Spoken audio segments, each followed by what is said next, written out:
नमस्कार, मैं उमाकांत सोनी आकार लॉ के डिजिटल प्लेटफॉर्म पर आप सभी का स्वागत करता हूं। दोस्तों, आज हम मानव अधिकार आयोग के गठन के संबंध में चर्चा करेंगे।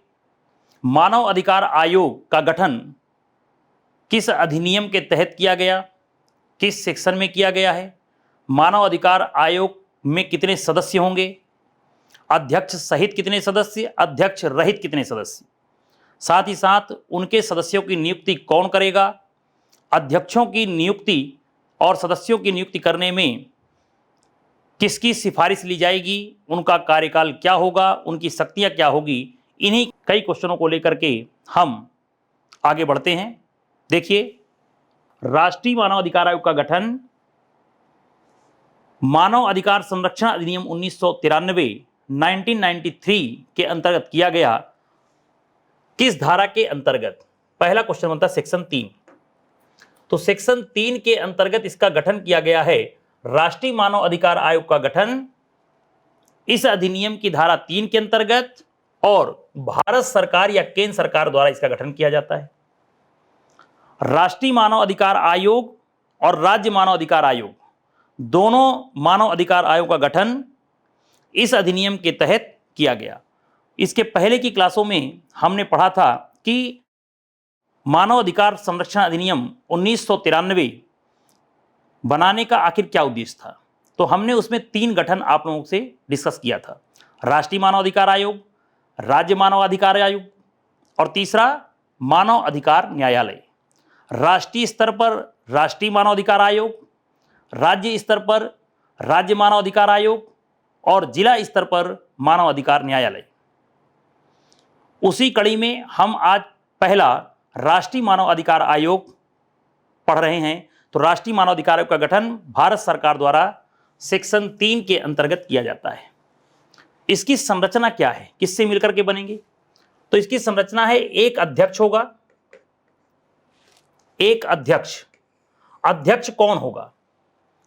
अभी इसमें संशोधन किया गया। इसके पहले केवल सुप्रीम कोर्ट या उच्चतम न्यायालय का सेवानिवृत्त न्यायाधीश ही राष्ट्रीय मानव अधिकार आयोग का अध्यक्ष होता था, परंतु वर्तमान में अभी संशोधन करके प्रावधान किया गया कि अब राष्ट्रीय मानव अधिकार आयोग के अध्यक्ष होने के लिए सुप्रीम कोर्ट का कोई रिटायर्ड चीफ जस्टिस या कोई भी न्यायाधीश हो सकता है, अर्थात चीफ जस्टिस ऑफ इंडिया या कोई भी जस्टिस जो रिटायर्ड हो, सुप्रीम कोर्ट का retired chief justice of India और जस्टिस। तो पुराने पेपरों में आपको पहले answer chief justice of India लगाना होता था, लेकिन इस बार के पेपर में या अब पेपरों में आपका आंसर होगा सुप्रीम कोर्ट का रिटायर्ड चीफ जस्टिस या कोई भी रिटायर्ड जस्टिस अध्यक्ष होगा। दूसरा आता है सदस्य। तो इसके सदस्य कितने? तो इसके एक सदस्य जो सुप्रीम कोर्ट का वर्तमान या रिटायर्ड न्यायाधीश हो। वर्तमान में जो न्यायाधीश है सुप्रीम कोर्ट का, वह या रिटायर्ड कोई न्यायाधीश, एक सदस्य। दूसरा सदस्य जो हाई कोर्ट का जो मुख्य न्यायाधीश हो या रहा हो, तो ऐसे व्यक्ति को भी मेंबर रखा जाएगा राष्ट्रीय मानव अधिकार आयोग में। तो राष्ट्रीय मानव अधिकार आयोग में एक हाई कोर्ट का वर्तमान या रिटायर्ड चीफ जस्टिस सदस्य होगा। उसके बाद 3 सदस्य ऐसे होंगे जिन्हें मानव अधिकार के बारे में विशेष ज्ञान या अनुभव हो। कितना अनुभव हो यह नहीं लिखा है, लेकिन विशेष ज्ञान या अनुभव रखने वाले 3 मेंबरों को राष्ट्रीय मानव अधिकार आयोग में सदस्य के रूप में रखा जाएगा, जिनमें एक महिला होगी। तो एक क्वेश्चन आपका राष्ट्रीय मानव अधिकार आयोग की संरचना से आता है कि अध्यक्ष सहित कितने सदस्य? तो अध्यक्ष सहित सदस्य होंगे 3, 2, 5 और 1, 6, अर्थात 5 सदस्य और एक अध्यक्ष, तो 6 हो गए।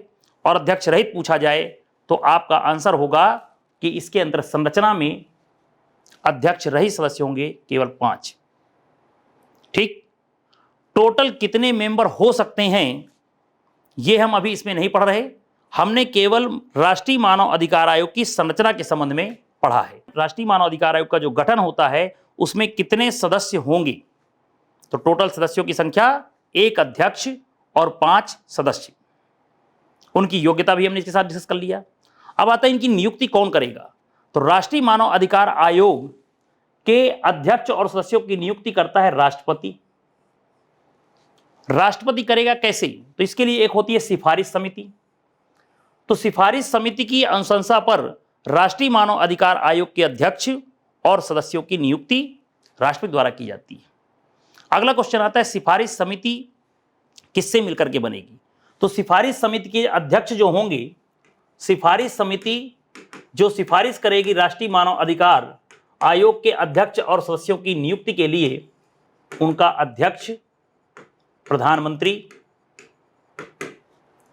और सदस्य होंगे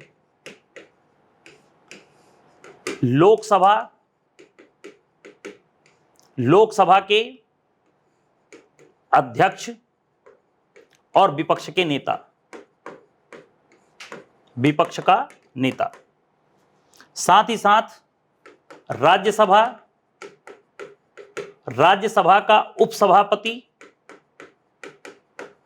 और विपक्ष का नेता, और एक सदस्य होगा केंद्रीय गृह मंत्री, सेंट्रल का केंद्रीय गृह मंत्री जो कहलाएगा। अर्थात सिफारिश समिति में अध्यक्ष प्रधानमंत्री, सदस्य होंगे गृह मंत्री संघ के या केंद्र सरकार के गृह मंत्री, लोकसभा का अध्यक्ष, लोकसभा विपक्ष का नेता, राज्यसभा का उपसभापति और विपक्ष का नेता। यहां ध्यान देने योग्य बात यह है, प्रारंभिक परीक्षा में चाहे वह एमपीपीएससी का क्वेश्चन हो और चाहे वह एमपीएडीपीओ का क्वेश्चन हो, दोनों ही प्रश्नों में आपको ध्यान रखना है कि क्वेश्चन इसमें बनता है कि राष्ट्रीय मानव अधिकार आयोग की सिफारिश समिति में कौन नहीं होता है। तो सिफारिश समिति में राष्ट्रपति और उपराष्ट्रपति नहीं होता। अब चूंकि उपराष्ट्रपति कौन होता है? राज्यसभा का पदेन सभापति, एक्स ऑफिसो चेयरपर्सन होता है राज्यसभा का। तो यहां पर ध्यान रखेंगे कि राज्यसभा का सभापति सिफारिश समिति में है कि उपसभापति। तो मैंने आपको अलग से बना भी दिया है, राज्यसभा का उपसभापति, अर्थात राज्यसभा का सभापति इसमें नहीं होता। राष्ट्रपति और उपराष्ट्रपति दोनों ही सिफारिश समिति में नहीं होते। हां, राष्ट्रपति नियुक्ति जरूर करता है सिफारिश समिति की अनुशंसा पर। अगला क्वेश्चन बनता है कि राष्ट्रीय मानव अधिकार आयोग के जो अध्यक्ष और सदस्य उनकी पदावधि कितनी होगी? तो इसमें अभी अमेंडमेंट करके 3 साल और 70 वर्ष की आयु, अर्थात 3 वर्ष का कार्यकाल या मैक्सिमम 70 वर्ष की आयु इसके अंतर्गत दर्शित की गई है। अगला क्वेश्चन है कि अगर कोई अध्यक्ष या सदस्य राष्ट्रीय मानव अधिकार आयोग में है या बनाया गया है तो उसको हटाने का क्या आधार होगा? तो उसके हटाने के आधार हैं मिसबिहेवियर और इनकैपेसिटी, साबित कदाचार और असमर्थता।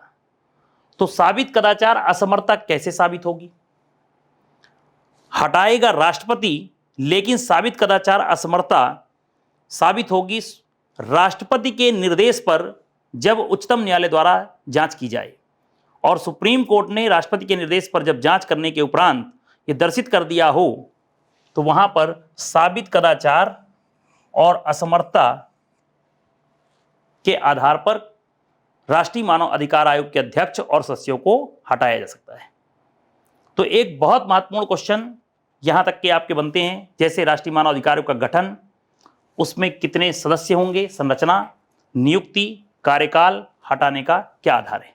तो हटाने के मुख्य आधार साबित कदाचार और असमर्थता है। ठीक, फिर इसके बाद आता है कि राष्ट्रीय मानव अधिकार आयोग की क्या शक्तियां हैं। तो आयोग की क्या शक्तियां हैं?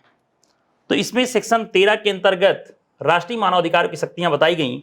पहला, सिविल न्यायालय की शक्तियां। सिविल न्यायालय की शक्तियों का मतलब है वह किसी को भी समन कर सकता है, बुला सकता है, अभिलेख मंगा सकता है अपने पास, ठीक, कमीशन जारी करके कोई इन्वेस्टिगेशन या जांच करवा सकता है। सिविल न्यायालय की जितनी शक्तियां हैं वो सब आयोग प्रयोग कर सकता है।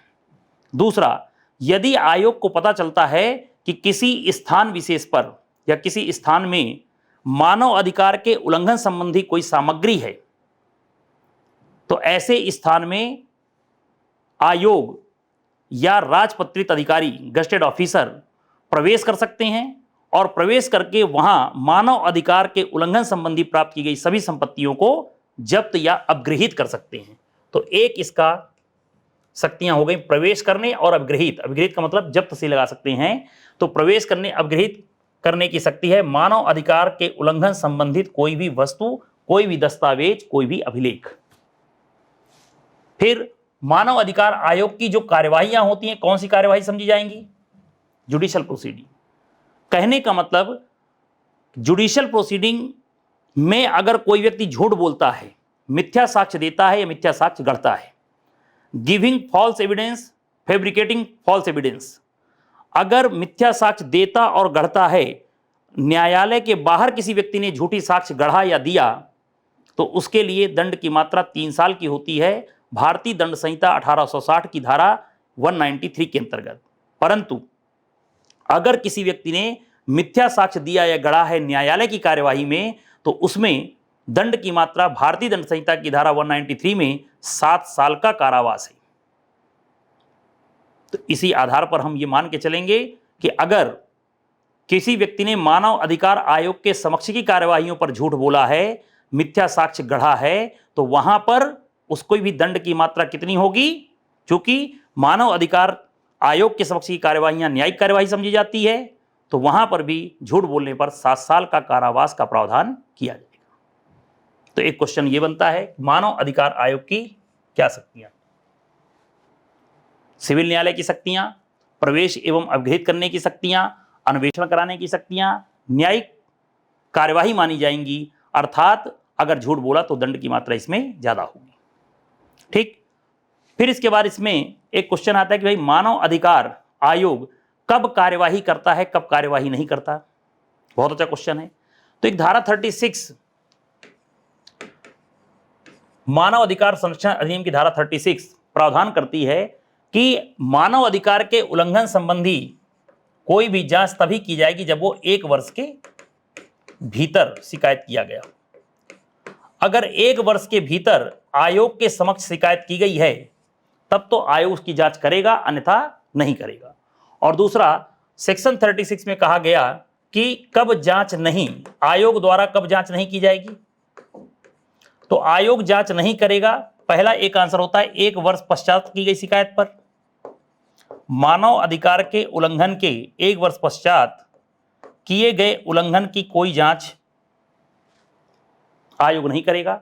और साथ में यदि अन्य आयोग के समक्ष लंबित कार्यवाही है, अगर अन्य आयोग के समक्ष लंबित कार्यवाही है तो ऐसी कार्यवाहियों की भी कोई जांच राष्ट्रीय मानव अधिकार आयोग द्वारा नहीं की जाएगी।